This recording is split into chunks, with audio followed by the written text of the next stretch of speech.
How much we have spend at Pondicherry day 2 தான் நம்ம இன்றைக்கி பார்க்க போகிறோம். ஸோ மார்னிங்கே வந்து நாங்கள் ஆரோவில்ல ஸ்டே பண்ணியிருந்தனால பக்கத்தில் அந்த பீச்சுக்கு வந்து வாக்கபிள் டிஸ்டன்ஸில் நடந்து போயிட்டு அங்கேருந்து கிளம்பி வந்துட்டு ரெண்டல் பைக் எடுத்துகிட்டு நாங்கள் பாண்டி மெரினா தான் போயிருந்தோம். ஸோ பைக் ரெண்டல் எப்பயும் போல் 175 rupees ப்ளஸ் 50 rupees வந்து பெட்ரோல்.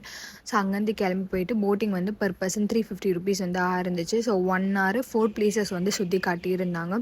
ரொம்பவே நல்லா இருந்துச்சு. அந்த டைம் எப்படி போச்சுன்னே தெரியல.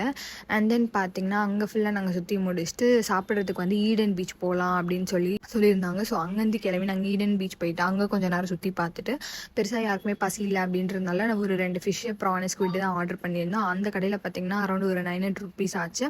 பர் பர்சன் வந்து அரௌண்ட் ஒரு 230 rupees தான் ஆயிருந்துச்சு. ஸோ லஞ்சுமே முடிஞ்சிருச்சு. அதுக்கப்புறமா நாங்கள் எங்களோட ரெசார்ட்டுக்கு வந்து எங்களோட திங்ஸ் எல்லாத்தையுமே எடுத்துகிட்டு வந்து கிளம்பிட்டோம். ஸோ லாஸ்ட்டாக பஸ் ஃபேருக்கு வந்து 160 rupees ஆச்சு. ஸோ செகண்ட் டேவோட மொத்த செலவு 615 ரூபாய் மட்டும்தான் இருந்துச்சு. ஸோ இந்த வீடியோ உங்களுக்கு எல்லாருக்கும் யூஸ்ஃபுல்லாக இருந்திருக்கும் நான் நினைக்கிறேன். அப்படி யூஸ்ஃபுல்லாக இருந்துச்சுன்னா ரெட்டோட கமெண்ட் பண்ணிட்டு போங்க. பாய்.